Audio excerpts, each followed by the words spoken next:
Welcome, everyone. My name is Alex Weiser. I'm the Director of Public Programs at the YIVO Institute for Jewish Research. As many of you perhaps know, YIVO was founded in 1925 in Vilna, which is now Vilnius, Lithuania. It was at the time Vilno, Poland. And YIVO was founded to celebrate and to study Jewish history and Jewish culture. And it's continued to do this and it continues to do this now here in New York. We've become something of a Library of Congress of the Jewish people with over 23 million documents and over 400,000 books that help historians and creators of culture, artists and journalists tell stories about Jewish history and about Jewish culture. We're really thrilled to have partners like the POLIN Museum and to have Dariusz Stola from the POLIN Museum here with us tonight. The Pauline Museum is the museum of the history of the Jewish people in Warsaw, in Poland, and it's considered one of the great museums of all of Europe. We highly recommend anyone that is in Poland to go to this museum. It is absolutely worth your time, and we're just thrilled to have Dariusz Stola here today to tell us about their recent temporary exhibit, which is a really amazing story. Thrilled to have Dariusz Stola here with us tonight. And without further ado, please join me in welcoming him.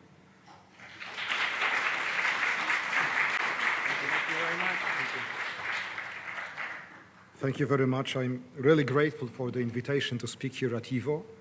To all those who have studied the history of Polish Jews or history of the Ashkenaz in general, this is a legendary institution, so it's a great honor for me to speak to you now from this roster. In my presentation, I will be switching between two different moments in time. One, the original moment is 50 years ago now. This year we have the 50th anniversary of the so-called March events in Poland, 1968 in Poland. And the second moment in time is this spring or this year when we were commemorating the event, trying to educate the public in Warsaw and in Poland about what happened 50 years ago. You see it on this slide. On the upper right corner, you see a picture from 1968 from one of the mass rallies organized by the Communist Party, and you can recognize Moshe Dayan, and it says Zionist to Dayan. Dayan was actually the favorite Israeli politician for Polish communist propaganda at that time, and he was sometimes pictured as a kind of a neo-Nazi with a swastika and so on. On the lower corner, you see people queuing to see our exhibition on the events of 1968, and you see its title, Obcy w domu, The Estranged, or in my personal translation, it would be Aliens at Home. It was about the objectives of the so-called anti-Zionist campaign to alienate the Jews, to prove to the rest of the population that Polish Jews are alien. And actually that was the experience of many of them. So I hope I will not make much confusion when switching between 1968 and 2018. 50 years is a lot of time. It's been already 20 years ago when I wrote my book on 1968 on the anti-Zionist campaign. Things has changed since this moment. We have access to many more archival documents. We know much more about it. Hence, when we decided to prepare this exhibition and the whole program, because the exhibition was a central part of the program, Aliens at Home, but it consisted of many events, mostly educational, lectures, public debates, a large academic conference, a competition for a drama. We selected some young artists who have developed a performance about 1968 in Poland, referring to 1968. We have helped edition of an excellent book about the experience of 68. We had outreach program for secondary schools in Warsaw, so many things were happening. We had a special online program about 1968. But at the core of it was the exhibition, which I'm going to talk about now. First, I'm sorry. To understand 1968 in Poland, we need to go back actually to 1967. First, before the last wave of Jewish emigration, which was a consequence of the anti-Zionist campaign, there were some 25,000 to 30,000 Jews in Poland. And here, both the communist security service reports and some research by sociologists at that time, they confirmed this number, which was a tiny fraction of the once great Polish Jewry. Before the Second World War, some 3.4 million Jews lived in Poland. Out of this number, only 10% survived the war, but still after the war in 1945-46, some 300,000 Jews were in Poland. Most of them survived the war in the Soviet Union, some 250,000 people. But then in 4 waves of emigration, this population was reduced to, as I said, some 30,000 people. The largest wave of emigration left Poland right after the war. Many of them didn't have any intention to remain because Poland was a big graveyard and a very dangerous place. So after the Kielce pogrom of summer of 1946, some 70,000 people left immediately in the next month. So in the first 2 years after the war, more than 120,000 Jews emigrated from Poland, most of them to Palestine. They were actually the founding fathers of Israel. And then 1949 was the second wave of emigration. There was a deal between the government of Communist Poland and the new government of the new state of Israel. Actually, Israeli government was paying Poland for every Jewish immigrant. Another wave left Poland thanks to the de-Stalinization, to the Tau in 1956-58. And then the community was reduced to some 30,000 people. Out-migration was relatively low, and I must say that integration at that time was probably the most successful in modern Polish history. It was the second attempt in communist Poland to integrate the Jewish community to the general Polish society. The first one was the revolutionary Stalinist idea of making Polish Jews proper socialist citizens of Poland. It didn't work very well, as we see by the high number of immigrants who left Poland as soon as they could leave Poland in 1956-57. In 1960s, it was relatively easy to leave Poland for Israel. Actually, it was much easier than emigration to any other Western country. But there was one condition: one had to be Jewish. I always wanted to know how the security service was finding out who is Jewish, who is not. And in terms, it seems they were simply applying the Nuremberg definition. Someone having Jewish grandparents was a Jew for them, and Jewish organizations, the Social Cultural Association of the Jews, was sometimes vouching for the Jewish origins of these immigrants.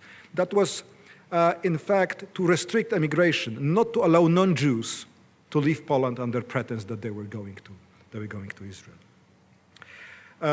This community was largely secular at that moment, acculturated. There was a young generation of Polish Jews who, thanks to a very intense and rich cultural activity of the TSKZ, the Cultural Association of the Jews, which was supported, and that was unique in the Soviet bloc, supported by joint. Polish Communist government was the only one allowing foreign subsidies to this organization. So most of the young people in Jewish families participated in summer camps, for example, which was a formative experience for them. And it, in this sense, communist Poland in the 1960s, compared to other communist countries, and especially the Soviet Union, was a relatively good place for the Jews. There was a certain sphere of cultural freedom for them, rather unrestricted. Hence, what came in 1967-68 was such a shock. The second aspect of the Polish 1968 would like to mention is that it made part in the global 68. The youth rebellion, which was visible in this country, especially in California, in France, in Western Germany, in Italy, baby boomers, people who were in their 20s at that time, mostly students, and that was a time when the number of students in European countries, both in Western Europe and in Eastern Europe, dramatically increased, rebelled, sometimes violently.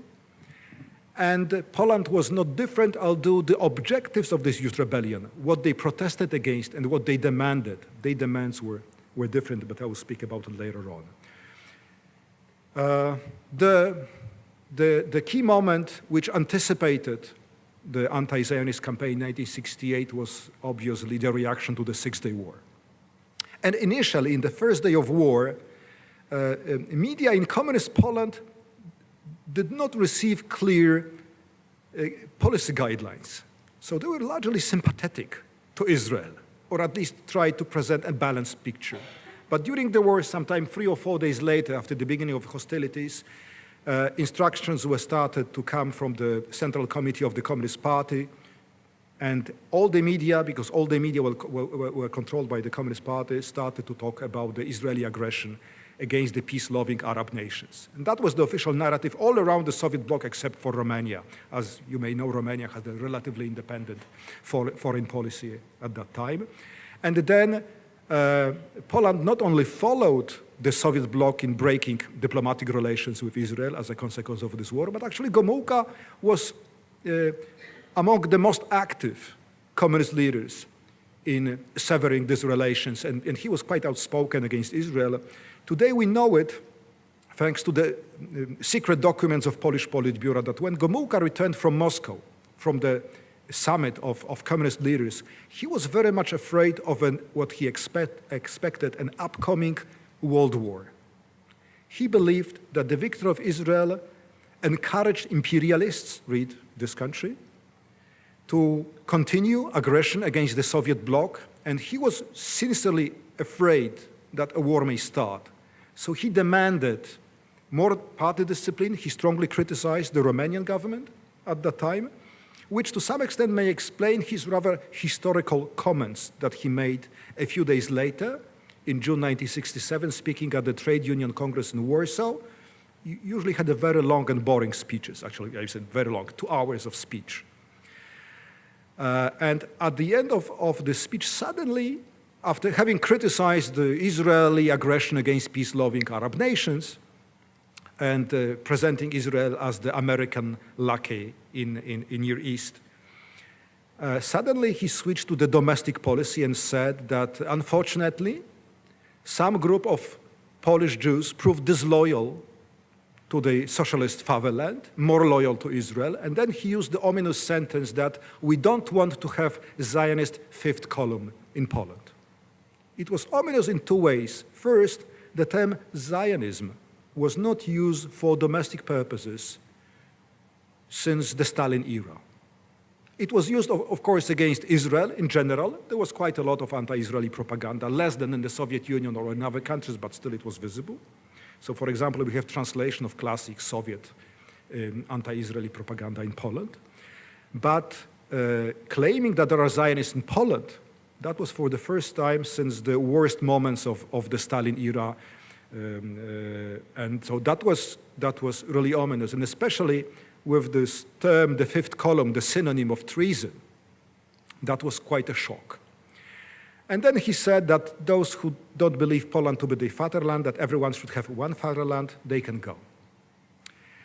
He left the stage, and after the meeting, it was a huge party congress in the Warsaw Congress Hall, in the back room behind the scene. He was attacked by a few others members of the Politburo who strongly criticized the statement on Zionist fifth column. We know it from the memoirs. They were not so much criticizing his position on Israel, but the fact that he made such a strong political statement without consulting the rest of the Politburo, which means that he broke something essential since the end of the Stalin era, the principle of collective leadership. After Stalin's death, not to kill each other, Soviet leaders decided that the Politburo will be the collective dictator of the Soviet Union rather than a personal dictator like Stalin was. And this principle was adopted by other communist parties, including Poland. So some of especially Ochab, who was the second ranking in Politburo after Gomułka, they criticized Gomułka strongly, and then happened something unprecedented. Next day, all those who were reading Trybuna Ludu, the official organ of the Communist Party, could not find the sentence on the fifth column. It disappeared. However, those who were listening to Gomułka broadcasting via radio, they remembered that he said something about the Jews and the Zionists.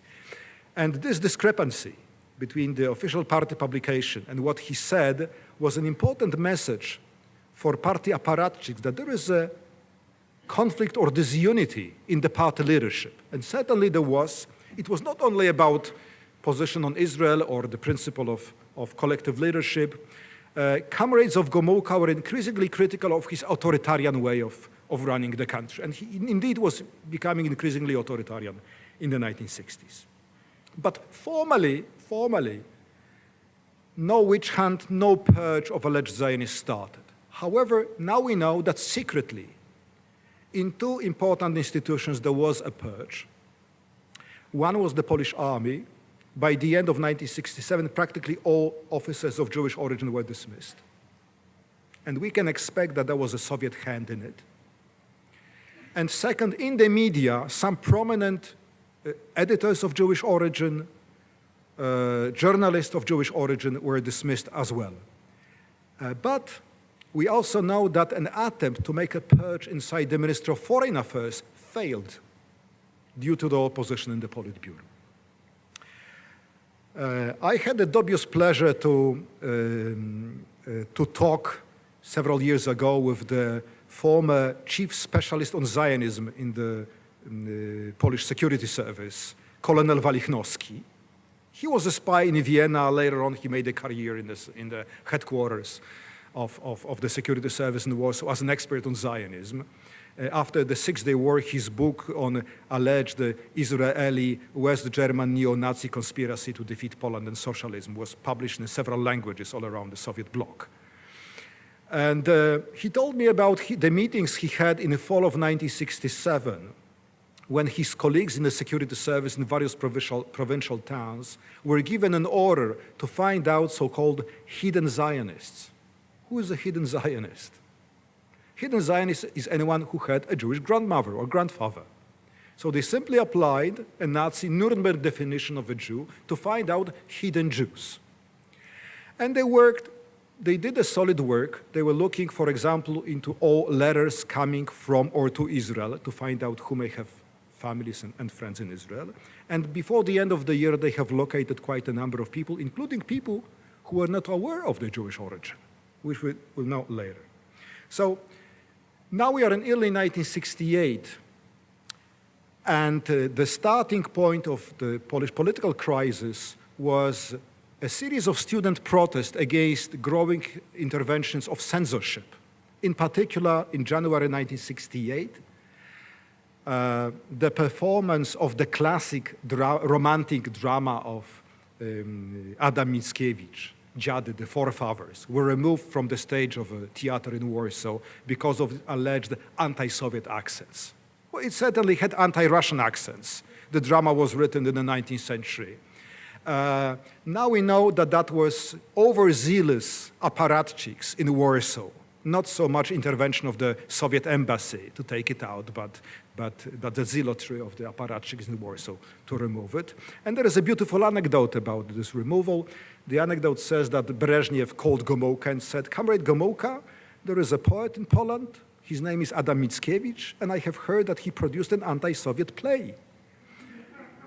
And Gomułka answers, "But Comrade Brezhnev, he is dead. And this is why I like you, Comrade Gomułka."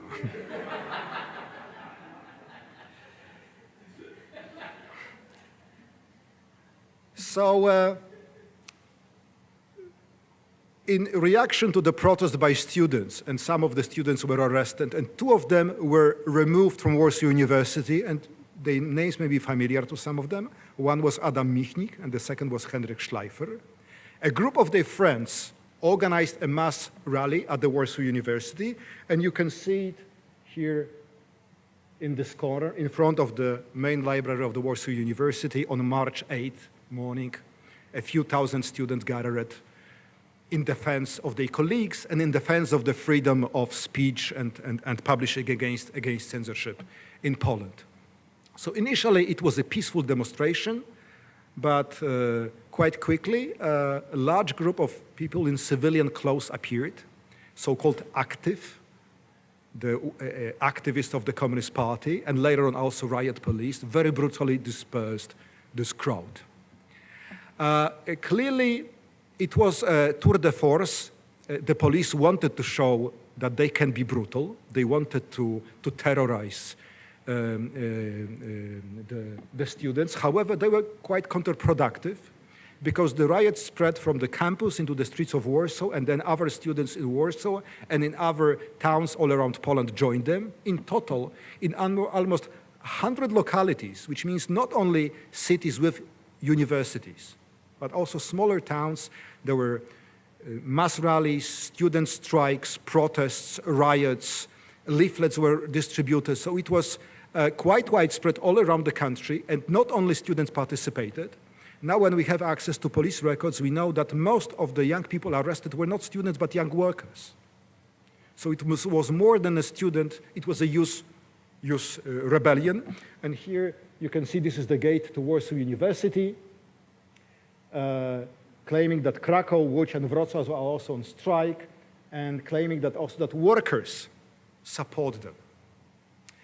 And it seems that a major reason for both the police brutality and for the anti-Jewish campaign that began a few days later was the fear of the leadership of the party and Gomulka personally, that this youth rebellion may spread to industrial workers.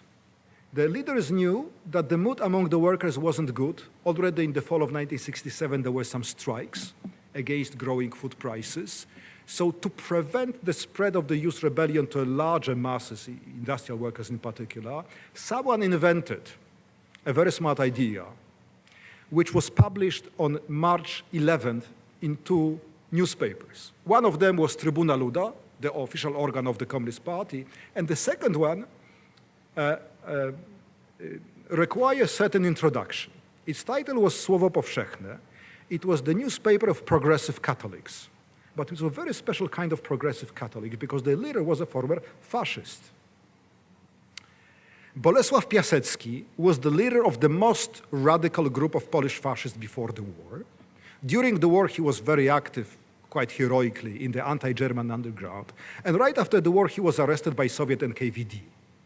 But instead of killing him, as they did to many leaders of Polish underground, they made a deal with him. He was allowed to establish an organization of Catholics, Roman Catholics, a Trojan horse in the Polish church.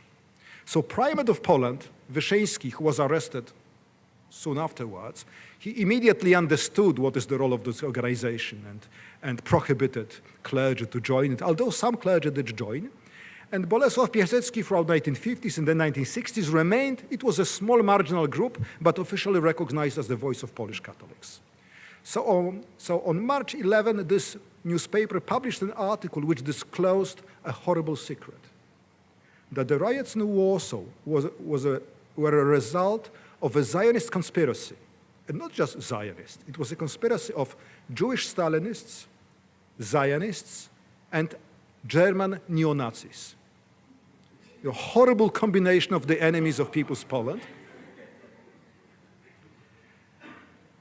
No one signed the article, but we may suppose that that was a close friend of Piasecki, Mr. Przetakiewicz, another member of the pre-war fascist party. And this way, we can re-establish the connection between the anti-Zionist campaign and the tradition of Polish right-wing, extreme right-wing anti-Semitism, to which I will come back in a second.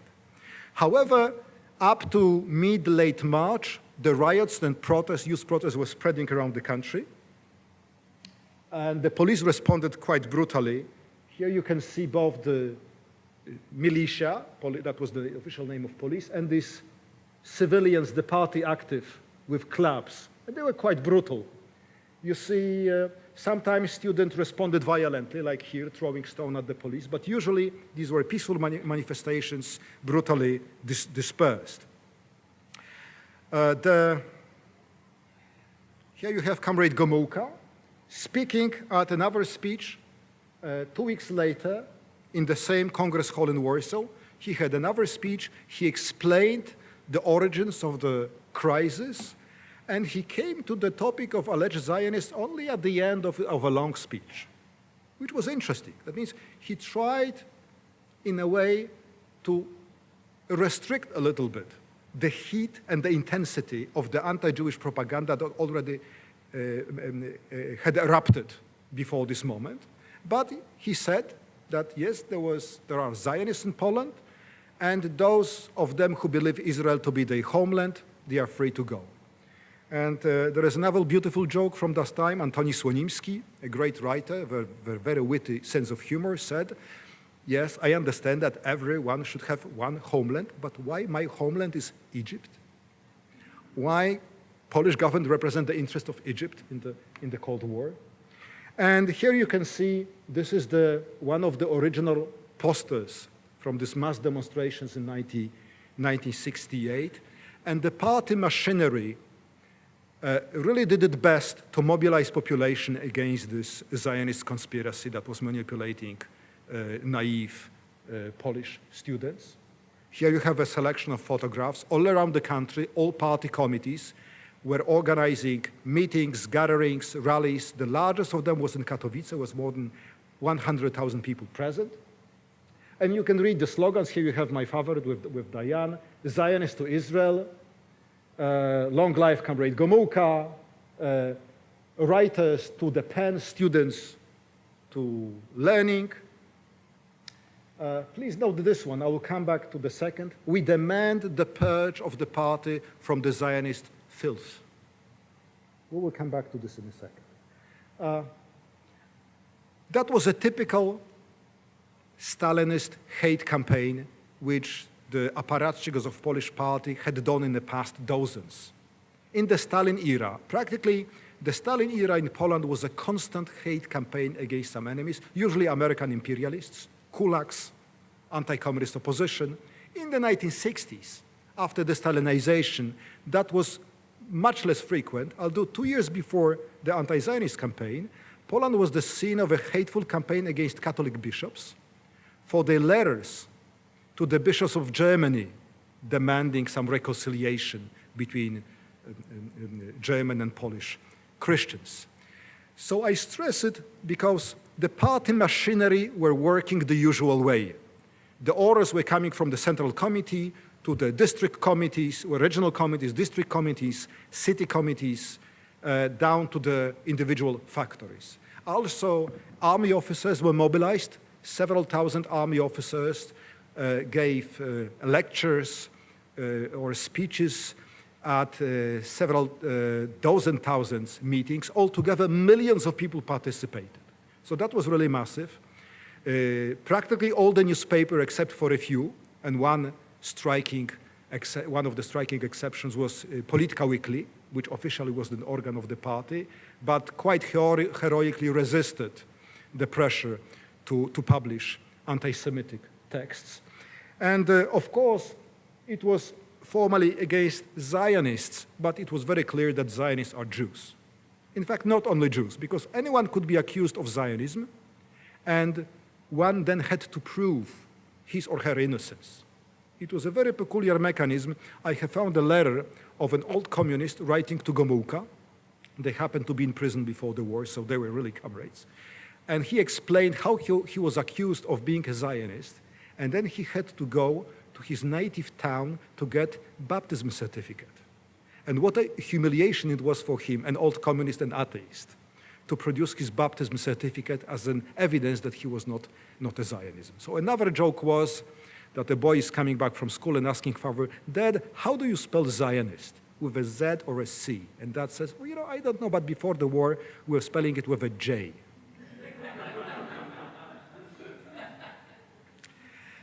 Was this campaign different to other Soviet-type hate campaigns? It seems it was, because in many party reports from these meetings, we can read of unusual emotions that were released, that many people felt they finally can speak what they think. It seems that the anti-Semitic propaganda touched some sensitive place, at least among a part of the population. And that was not just the traditional, long-lasting anti-Jewish prejudice. There was more to it. In particular, it was the moment when ordinary Poles could, for example, criticize their directors, their managers, if they used the proper wording. For example, accuse the director of being pro-Zionist or insufficiently anti-Zionist. So that was one of the moments when the Communist Party was allowing citizens for some more freedom of speech as long as this speech was fitting into the general grammar of anti-Zionism. Here we come again. These are two posters that we have shown in our exhibition. This poster on the left, this is the poster of National Democrats the Polish Nationalist Party of the interwar period and also the anti-Semitic party from the 1930s, demanding Jews to the ghetto. And you can see the filth is being cleared, Poland is being purged of the Jews. That was what they demanded. So this is the exemplification of the right-wing nationalist origins of the anti-Zionist campaign 68. But here you have Comrade Lenin cleaning the world of imperialist clergy, bankers, and monarchs. So, les extrêmes se touchent. And in the case of the anti-Zionist campaign of 1968, we clearly can find that it had double roots, both in the arsenal of the anti-Jewish prejudice that had been so strong, especially in Poland of the 1930s, and the Bolshevik, then Soviet hate campaigns that had similar objectives. So probably the combination of the worst. The most important consequence of the campaign, it was not just propaganda. It quickly translated into many people being dismissed from their jobs, removed from the party, harassed, receiving anonymous letters and phone calls, pressed to emigrate. And many of them did. Here you can see, this is actually Irena Grudzińska-Gross. She taught at NYU for many years. Then as a young student of the Warsaw University. But I produced it because of the document that is here. The emigrants to Israel were not receiving a regular Polish passport. They were receiving something called identity document, and this identity document stated clearly here, the bearer of this document is not a citizen of Poland. Since 1957, it became a rule that immigrants to Israel had to apply for the permission to change their citizenship. They were assumed to take the Israeli citizenship almost automatically, and that was a precondition to get the exit permit. So immigrants of 1968 were formally, from the Polish government point of view, stateless when leaving Poland. That was a measure to prevent their return, basically. Later on, already in democratic Poland in the 1990s, it turned out that that was illegal since the beginning. And to many of them, the citizenship was restored. But at the moment when they were departing Poland, they were practically deprived of the country and the legal bond between them and their country of origin. And the picture you have here on the right is a picture from Dworzec Gdański, the Gdańsk railway station in Warsaw, from where the train to Vienna departed. That was the way of leaving Poland for many immigrants, not only from Warsaw. They were going to Vienna, but in Vienna, many of them decided not to go to Israel, against quite active agitation of Israeli representatives, but go to other countries. Only a minority of these alleged Zionists eventually ended up in Israel, about 25 to 27%. So comparing Israeli statistics of immigration from 1968, 1969, 1970, we see that only a minority of these immigrants settled in Israel. Quite a big number went to Sweden and Denmark. Sweden and Denmark opened gates for them in 1969, and it was in 1969 that most of the immigrants left Poland. You can say, why so late? And this is a very good question, because they were leaving Poland not only because of this anti-Semitic campaign, but because of another important event of 1968, the Warsaw Pact Army's intervention in Czechoslovakia. That was the end of the hope for some reform of socialism, for socialism with a human face. And then the most important factor that made many people who were hesitating since March of 68, should we go, should we stay, many families were divided about it, was a short note in the Polish newspapers in the summer of 1969, which said that the simplified procedures for immigration to Israel will end by September 1st. So in the last 2 months before September 1st, more people applied for exit permit than in the whole of 1968. They were faced with a basic dilemma that if they don't go now, they will probably have to remain as second-class citizens deprived of their jobs, smeared by the propaganda. So altogether, some 15,000 people left. That makes half of the Jewish community before the March campaign. Jewish organizations were either disbanded or penetrated by the security agents, reduced in the activity. My favorite case is the Jewish club in Szczecin, which was a part of TSKZ, the Jewish Social Cultural Association. In 1968, in the plan was a lecture by someone coming from Warsaw about the loyalty of Polish Jews to the socialist fatherland. And they had to cancel the event because the lecturer emigrated. This is the anecdotal aspect, but it was quite a dramatic moment at that time. And in our exhibitions, in particular, we wanted to show the personal aspect, the personal dimension of the experience of 1968. And for me, the most moving, the most telling expression of the experience of the immigrants of 1968 was when one of them, who settled in Scandinavia later on, many years later was asked by Krystyna Piotrowska, a Polish artist who made a video installation about this emigration. She asked the same question to many immigrants. The question was, why did you emigrate from Poland? They were answering in two languages, in the language of the new country and in Polish. And his answer was, I emigrated from Poland because it was the only country where I was not allowed to be Polish. He could be Polish in Sweden, he could be Polish in France, he could be Polish but not in Poland. And this is the tragedy, especially of the acculturated intelligentsia, people who are quite far away from any Jewish tradition, secular or religious, that they were deprived of something that was due to their heritage. And it, of course, was quite a painful experience. Here I would like to show you a set of personal items that we were showing in our exhibitions, stressing this personal aspect, what people were taking with them when leaving the country forever. And here you can see the globe. I give it with the globe because of another anecdote from 1968 about a Polish Jew with a globe looking for, and the police officer asked him, so what country are you going to? He's looking at the globe, he cannot decide, and he said, may I have another globe? And indeed, some of them didn't have a clear plan where to go. It was emigration from Poland, not emigration to somewhere.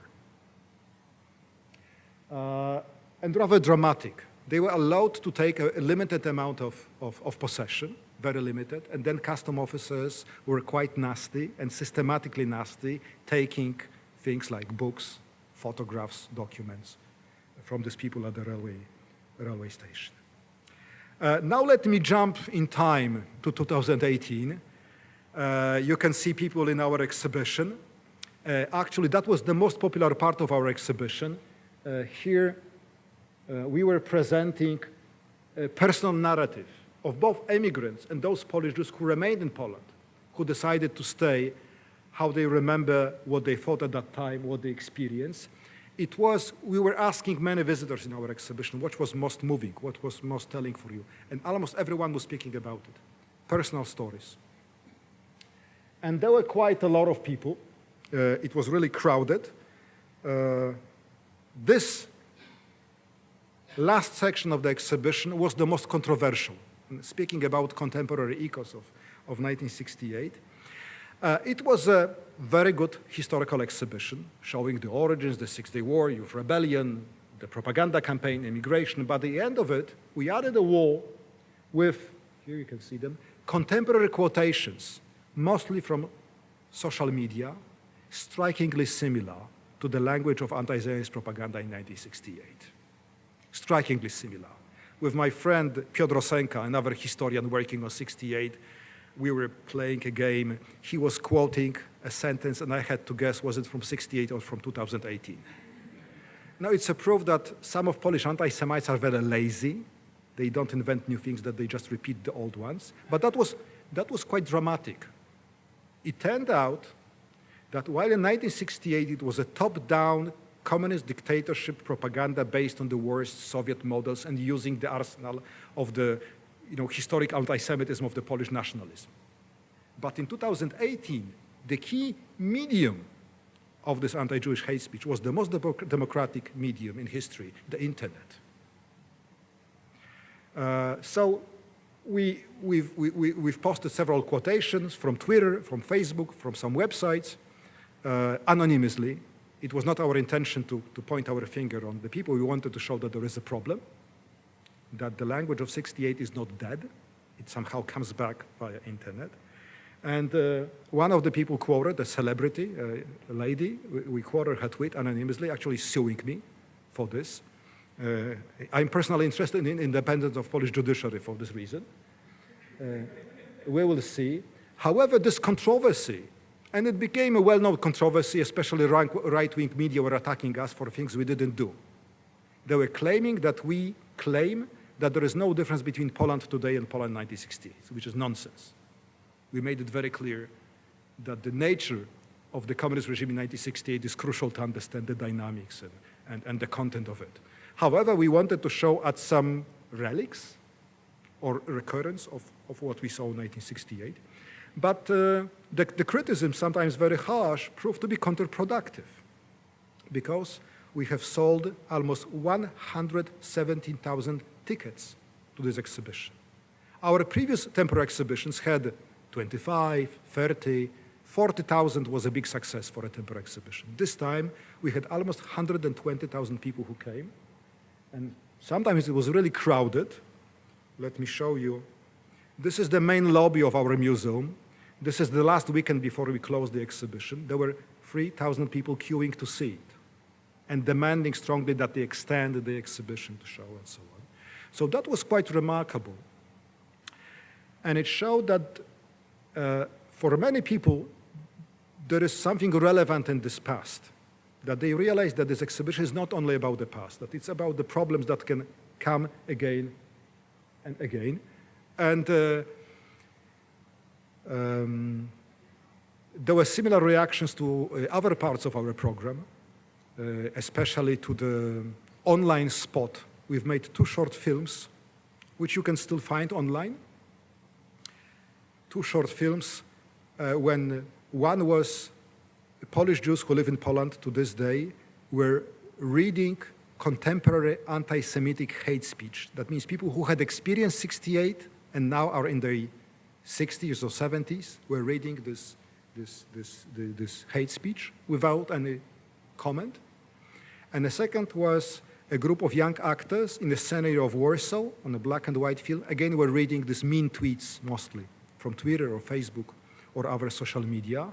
And that was to raise awareness of the young people that we have a problem of hate speech online, that a part of it is anti-Semitic hate speech, and it's similar to what almost everyone in Poland condemns. There is no one in Poland, well, almost no one, I must say, praising the '68 campaign.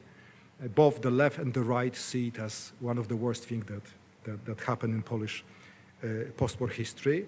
But still, this most democratic medium proved to be a favorable environment for the spread of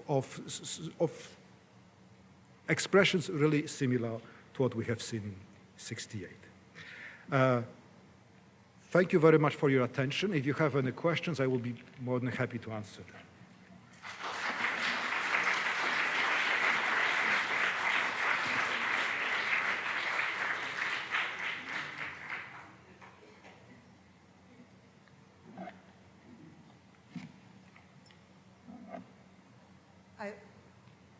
I'm from the Soviet Union, and I left at the very beginning of this. At the very beginning of the '70s. Oh. We always wondered whether there is any connection.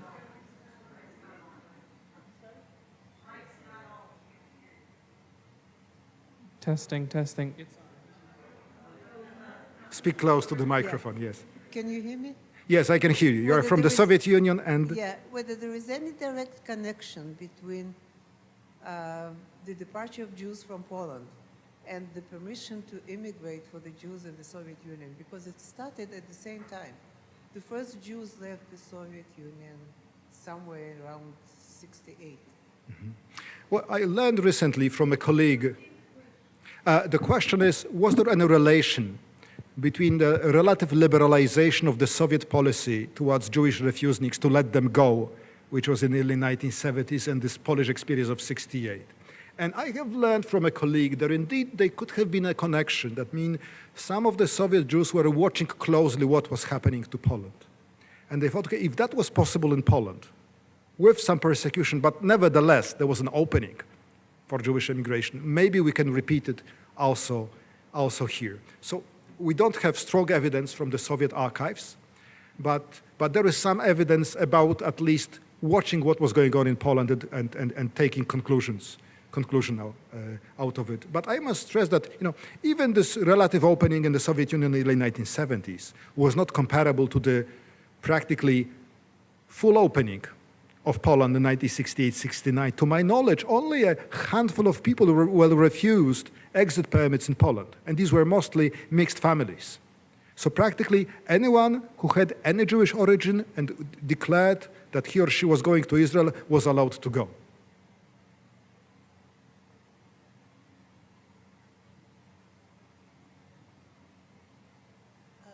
Thank you. I think everyone in the audience knows that Gomulka's wife was Jewish, and we do wonder how that was dealt with.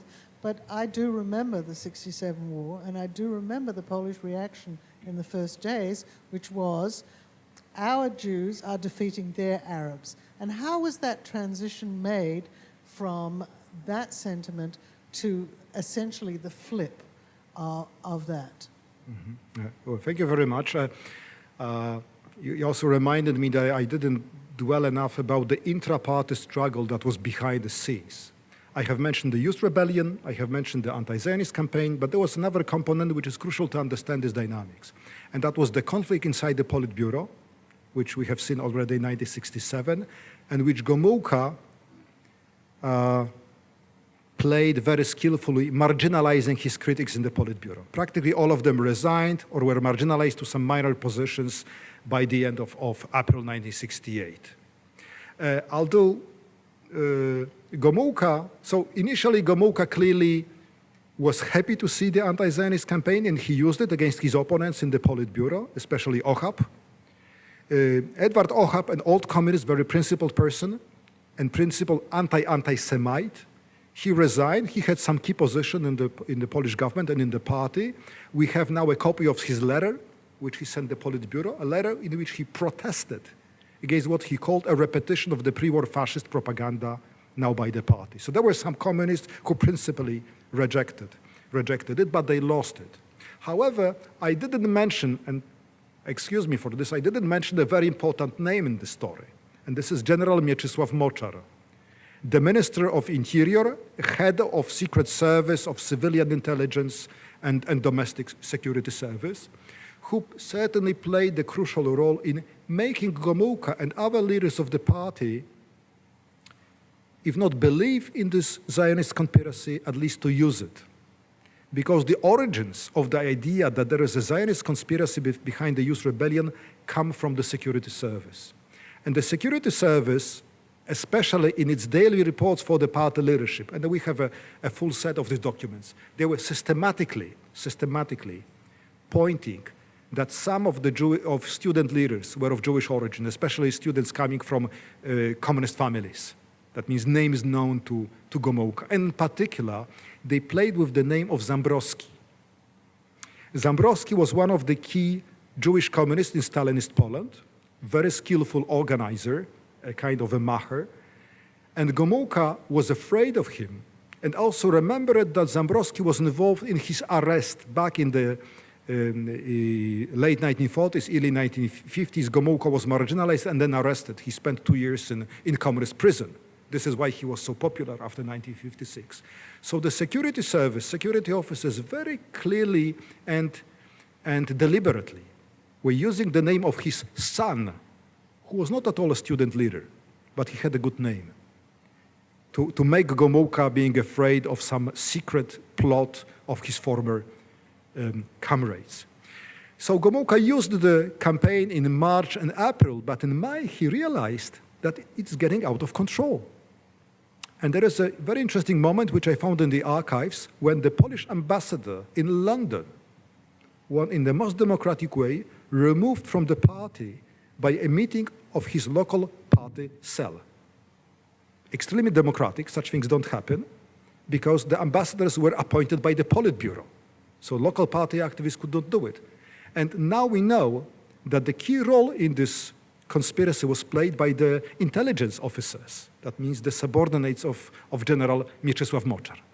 There is a debate, what was the objective of Moczar? Some people believe that he wanted to replace Gomułka, exactly escalate the campaign and then point it against Gomułka and his wife. And there was a precedent, and the precedent was Marshal Spychalski, who had been the Polish Minister of Defense up to 1967. And in 1967, right after the Six-Day War, the same security officers were spreading rumors that his Jewish wife went to Israel and disclosed military secrets of Poland. And Spychalski lost his position, was removed from this position. It seems that Gomułka realized that it may threaten him only sometime in late May, and then he very strongly demanded to end the campaign. And in fact, in June, it became impossible to use the term Zionism. The censorship was removing the term Zionism from publication, so suddenly Zionists disappeared in general. I see you like the old-time communist era anecdotes, and there is an anecdote about Zofia Gomułkowa, the wife of Gomułka. In the early 1940s, before they were arrested, she was arrested too, by the way. They were both in prison. She had an important position in the human resource department of the party. She was screening comrades. And many people simply hated. And the joke was, so is Gomułka an anti-Semite? And so, well, probably not, but if you had such a wife. So that was maybe unjust to Zofia Gomułkowa. She was a loyal party member to the end, but it seems that Gomułka realized that it may be dangerous to him. Nevertheless, he very skillfully played this intra-party struggle. At the end, he marginalized his opponents on the Politburo, and against Moczar, he made Moczar advance from the position of the Minister of Home Affairs, of Internal Affairs, that means the head of secret services, into being member of the Politburo, which formally was really moving up the ladder. But in practice, it deprived Moczar of his men in the secret services. So Gomułka very skillfully marginalized Moczar too, and never again he played any role in Polish politics. And especially it seems that Soviet comrades didn't trust him too. By the way, General Moczar is well known as someone personifying the nationalist tendencies in the Polish party. Well, he was of Belarusian origin.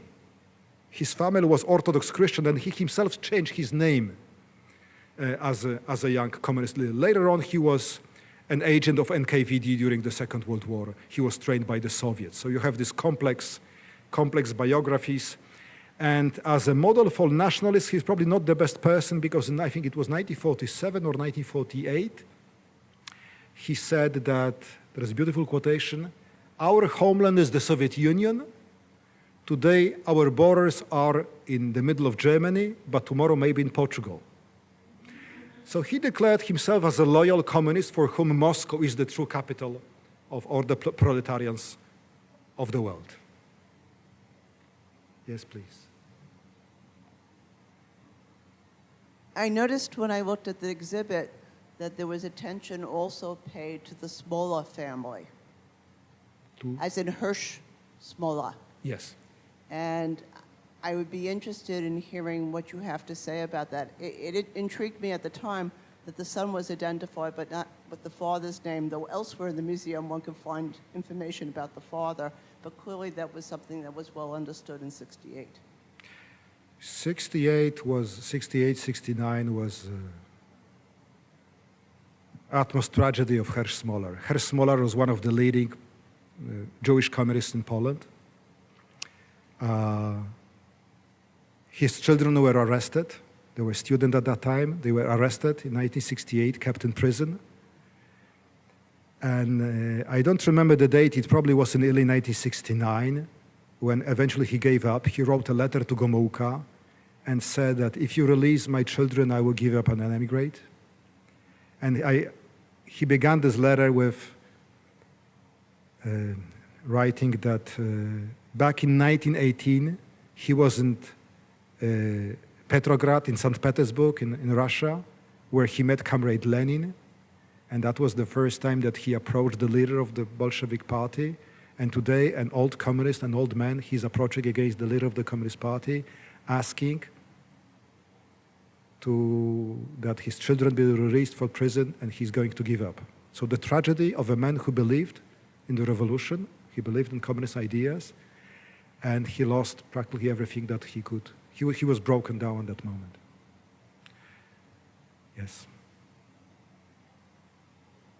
So is it fair to say then that before the '67 war, which electrified Jews all over the world, that 1% or less than 1% that remain in Poland were actually very comfortable living in a society where they did hold important positions in the economy, in academia, and in the economy? I mean, I personally have a cousin, Czekoshinsky. He was feared by other members of the family at one point because he was thought of being a member of the security service, and later he was purged, he was sent to Siberia, came back, and he was given a job as a factory manager. But he actually wanted to come to the United States, and he wound up in Denmark, as many of those people were. So is it fair to say that their specific Jewish identity, Jewish culture, Jewish language, even Jewish religion, was really not that important to that remnant of the population? It was a small group but quite diverse, and it was a small group but quite diverse, and there were people of different opinions. I would say relatively, yes. Poland was, comparing to other communist countries, Poland was relatively a good place for the Jews, for the secular Jews at least, not for the religious ones at the times. And for me, the measure of it is that while it was relatively easy for them to emigrate, not so many of them did before 1968. Why there were many other people who wanted to emigrate, and they could not. This is not an anecdote, it really did happen, and I have heard it from a number of emigrants, that their Polish friends, our students, could not understand why it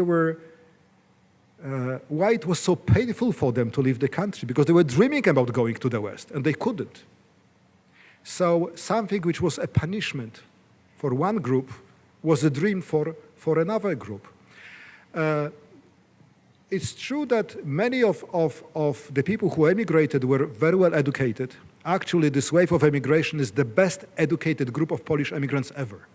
And Poland lost a number of outstanding scholars, artists, filmmakers. A major group of the actors and the director of the Jewish theater in Warsaw also emigrated at that time.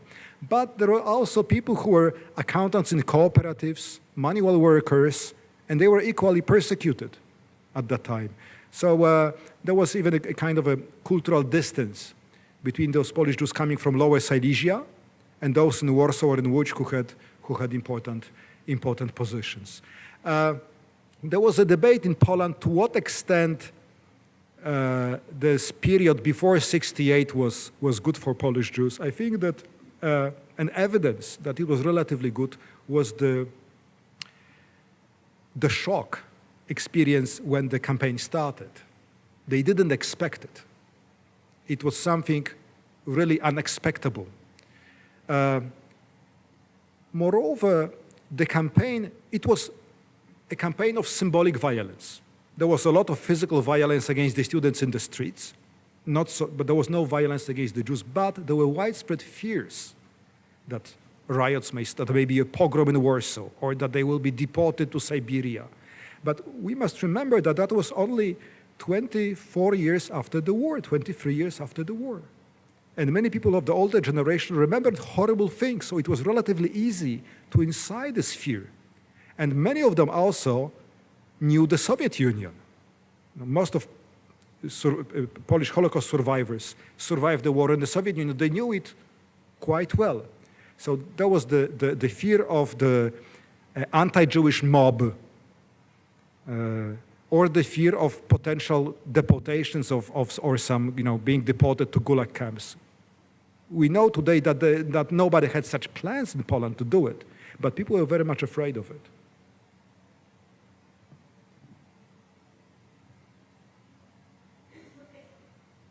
Thank you. You answered my question somewhat when you spoke about the precise fears that Jews had in Poland in '68. But my question is, you framed this by talking about Kielce, the pogrom where obviously Jews were killed and there was a significant emigration after that, and the genocide of World War II. Can you be precise about what the numbers were before and after this campaign, and can you distinguish, as you were beginning to just now, between kind of bureaucratic ideological infighting and targeting of Jews by officials and actual populist violence against pogroms? Were they any part of this campaign? Well, there was no popular violence. There was organized violence by police against the students, against the rebellious youth. But there was a lot of symbolic violence in the media, in the newspapers, in the television. Well, this is the first campaign in communist Poland that widely used television, the new medium, which only started to be popular in the late 1960s at that time and was very powerful. I mean, people really believed in the images they could see on TV. That was their first experience with this kind of propaganda. It's, it's very difficult under a communist regime when you have a single-party dictatorship, controlling all the media, controlling educational system, and with the population trained in not expressing opinions or emotions that may be not welcomed by the government. It's very difficult to find out to what extent this anti-Semitic campaign found resonance among the population. We know that to some extent it did. We know it from party reports that people very emotionally were attacking the Jews for this alleged disloyalty, more emotionally than the previous campaigns. However, I don't think it's possible to find out that, let's say, 40% of Poles did believe that there was a Jewish conspiracy. We cannot find it out. After more than 20 years of the communist rule, people were trained very well not to disclose what they were thinking. On these pictures, let me come back.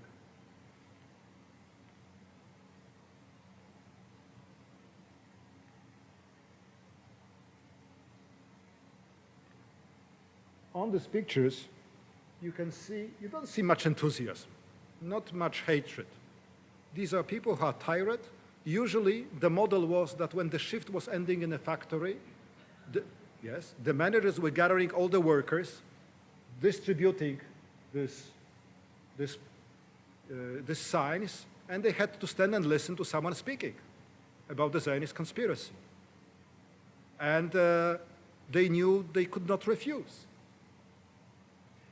So, well, maybe you don't see it so clearly, but that was, I would say, rather mechanical. Especially at smaller meetings. Some people were expressing these emotions. They were exploiting this opportunity to speak up against the Jews, the Zionists at that time.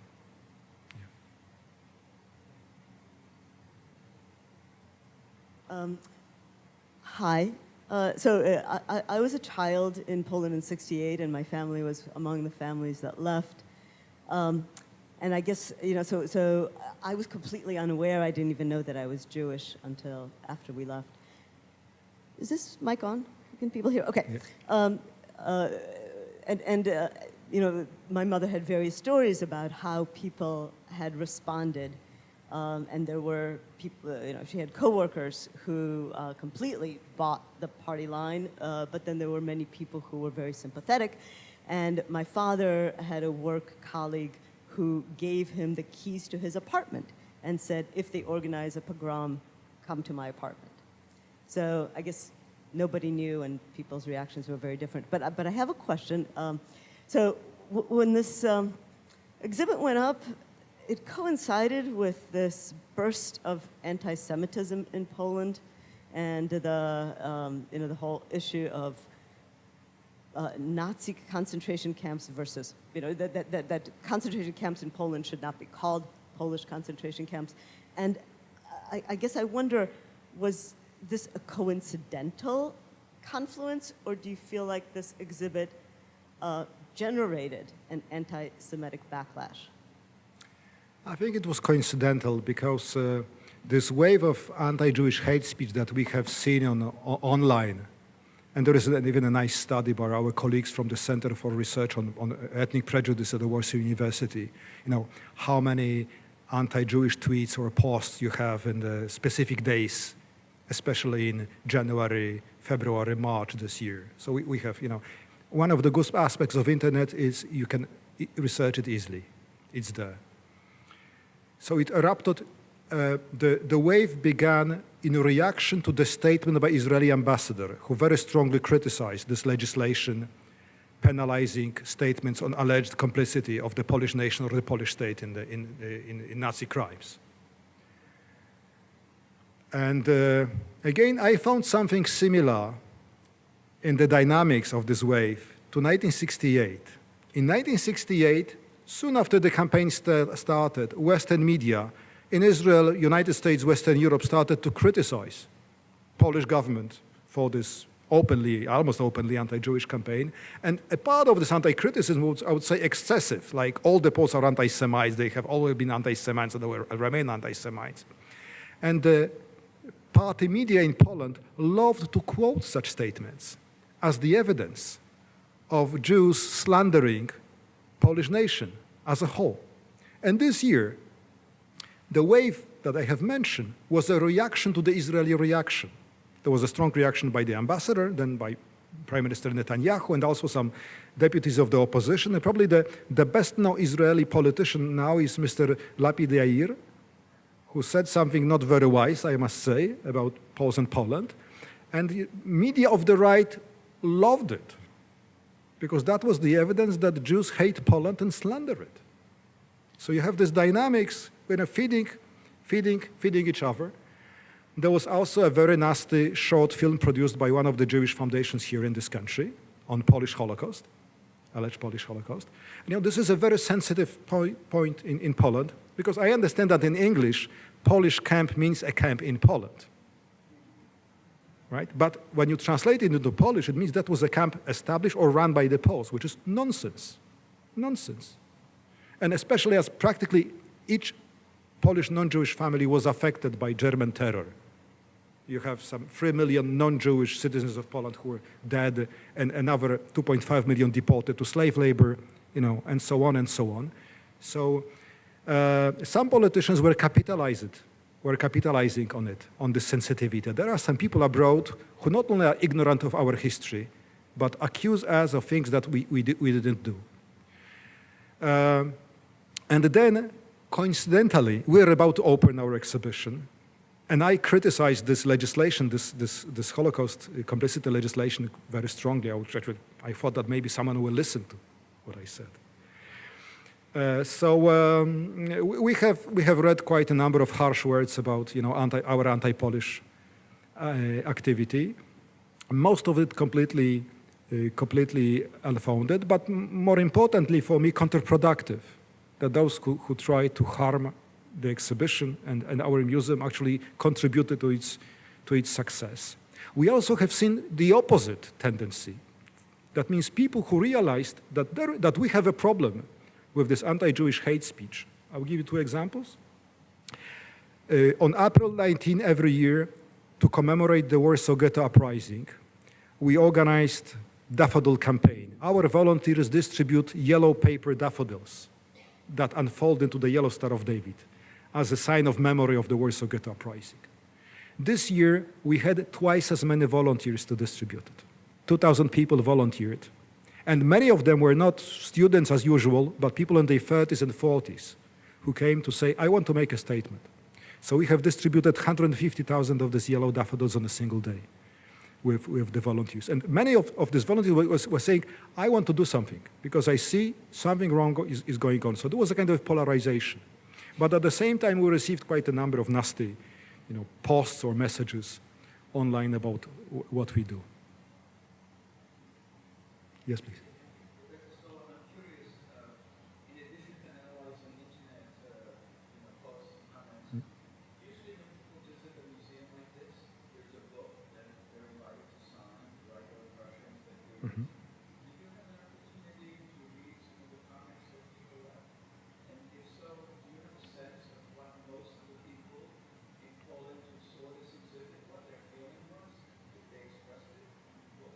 Great idea. I haven't read it. Yes, we have. Of course, we have this book. Thank you. Thank you. I'm flying back to Warsaw on the weekend. The first thing I will do on Monday, I will read it. Yes, excellent idea. Yes, thank you.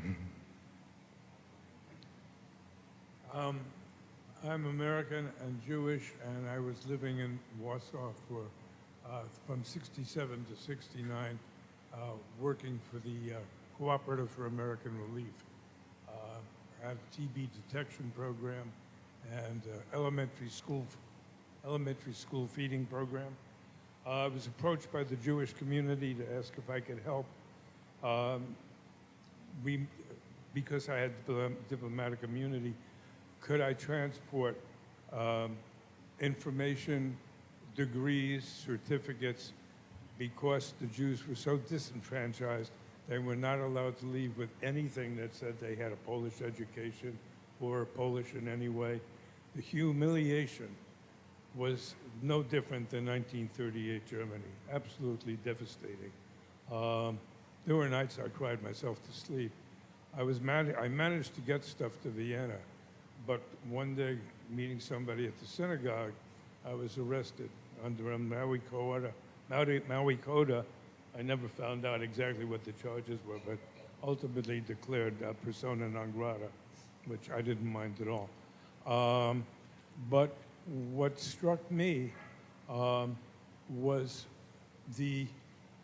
when you got outside of the big cities, the perception of what a Jew was so outlandish in many, many situations. And all the Jews I met thoroughly regarded themselves as Polish. And someone said before, half these people had never even seen a synagogue or thought about Israel except a good place for people who needed refuge to exist. So it's a real sadness to see this extreme right having such power at this point. There was a kind of a grim irony of history in that moment, that after probably the most successful process of integration of this remaining quite small Jewish community in the 1960s, it was the Communist Party itself which destroyed it. And yes, you're right, in many memoirs, we have very painful statements about this humiliation. Probably there were some guidelines for the custom officers to behave this way, or they were acting this way to extract bribes. You never know what was private, what was official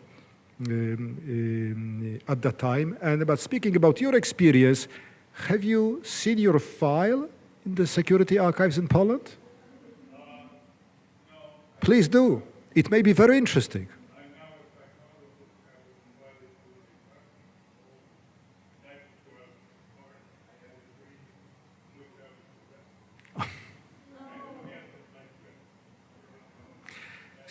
So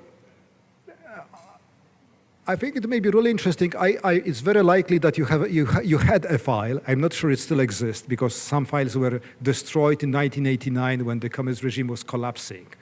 But those of my friends who have seen the files, they write quite interesting things, and not exactly who was reporting on them. Sometimes you can find good news, which is none of your friends reported on you. And this is good news.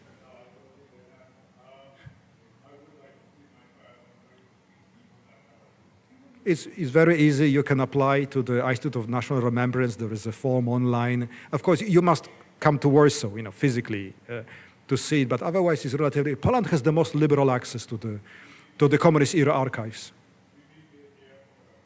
I'm afraid that's all we have time for tonight. Thank you so much, Dariusz Stola, for joining us.